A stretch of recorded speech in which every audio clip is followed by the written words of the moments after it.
જે મકામ પર આવીને ઊભા છીએ એનો ઇતિહાસ જાણીએ તો બધા ઇતિહાસકારોનું કહેવું છે કે હઝરત ઇબ્રાહીમ અલૈહિસ્સલામની વિલાદત ઈસવીસન પૂર્વે 2000 વર્ષની આસપાસ ગણે છે. એટલે કે આજે 2024 ચાલે છે એટલે 2000 વર્ષ એટલે 4000 વર્ષ પહેલાની આ વાત અહીંયાની જન્મની જગ્યા બતાવવામાં આવી છે. તારીખે તબરી પ્રમાણે કેટલાકે ઈરાકના બાબિલ શહેરની આ કોસા નામની જગ્યા ઉપર હઝરત ઇબ્રાહીમ અલૈહિસ્સલામની વિલાદતને દર્શાવી છે, જ્યાં નમરૂદ હુકુમત કરતો હતો. જાણે કે બીજા ઇતિહાસકારો અલ-વરા, ઉરુક અને હર્રાને પણ આપણું જન્મસ્થળ માને છે. આની દલીલમાં આવું લખવામાં આવ્યું છે કે ઇબ્રાહીમ નબીના જન્મ પછી આપના વાલિદ અને આપ અલૈહિસ્સલામને બાબિલ શહેરમાં લાવ્યા હતા. એ બીજી વાત છે કે જન્મ બીજી જગ્યાએ થયો પણ આ જગ્યાએ ઇબ્રાહીમ અલૈહિસ્સલામને લાવવામાં આવ્યા હતા. અને ઇમામ જાફર સાદિકથી નકલ કરવામાં આવ્યું છે કે કોસા હઝરત ઇબ્રાહીમની જન્મની જગ્યા છે અને ત્યાં જ નમરૂદનો મહેલ હતો, જે આપણે ત્યાં જોઈ રહ્યા છીએ.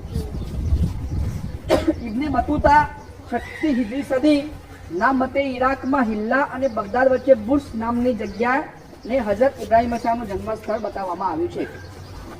હવે આ જે હિલ્લા અને બેબીલોન કહેવામાં આવે છે, ઇન્શાઅલ્લાહ આપણે આવતીકાલે નજફની અંદર એક જગ્યા આપણે જઈશું કે જ્યાં આપણે છઠ્ઠા ઇમામની હદીસ છે કે આ જગ્યાએ જ ઇબ્રાહીમ અલૈહિસ્સલામની મોતબર જગ્યા છે કે એમનો જન્મ અહીંયા થયો હતો. હવે આ જે બુર્સ નમરૂદનો મહેલ તલ્લે ઇબ્રાહીમ અને આ તલ્લે એટલે ટેકડી, આ ટેકડીના ઇબ્રાહીમની સામે જે આપણે જે જોઈ રહ્યા છીએ એ ખંડેર હાલતમાં છે.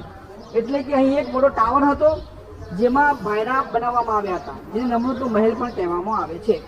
હવે આ કિસ્સો આ જગ્યાએ હઝરત ઇબ્રાહીમ અલૈહિસ્સલામને આગમાં નાખવામાં આવ્યા હતા એનો કિસ્સો આ પ્રમાણે છે. આપણે કિસ્સો જાણીએ છીએ કે નમરૂદની કોમ તહેવાર ઉજવવા માટે શહેરના બહાર ગયા, ત્યારે હઝરત ઇબ્રાહીમ અલૈહિસ્સલામ આ શહેરના બુતોને તોડી દીધા અને કુહાડી એક મોટા બુતના હાથમાં આપી દીધી. એટલે કે હઝરત ઇબ્રાહીમ અલૈહિસ્સલામ એટલા અહીંયા વધ્યા અને લોકો બીજો તહેવાર મનાવવા માટે બહાર ગયા હતા, તો એ કુહાડી એક બુતના હાથમાં આપી દીધી અને બધા બુતો ઇબ્રાહીમ અલૈહિસ્સલામે કુહાડીથી તોડી દીધા.